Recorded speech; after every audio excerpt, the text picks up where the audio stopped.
Hi, today I'm going to show you guys how to make your very own immune-fighting elderberry syrup.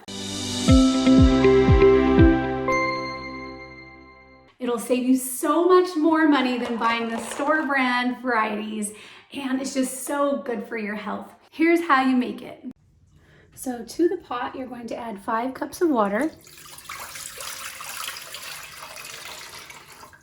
1 cup or 4 ounces of elderberries, 4 cinnamon sticks, 2 teaspoons of ground ginger, and 1 teaspoon of cloves.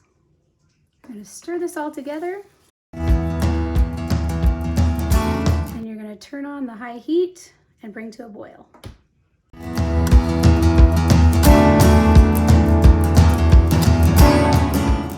Once it's at a full rolling boil, you're going to reduce the heat to simmer, and then you're going to cover it with a lid and let it cook for 45 minutes.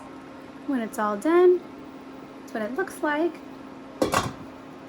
You're going to remove it from the heat and let it cool down for an hour.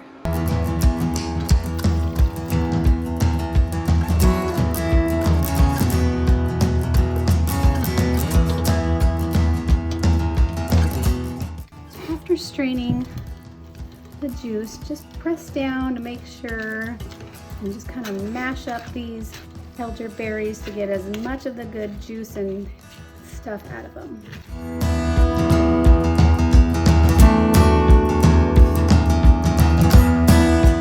And you're going to add the honey.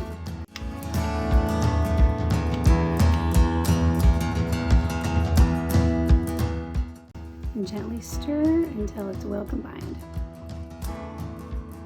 After it's all stirred in, you just transfer it all to a mason jar.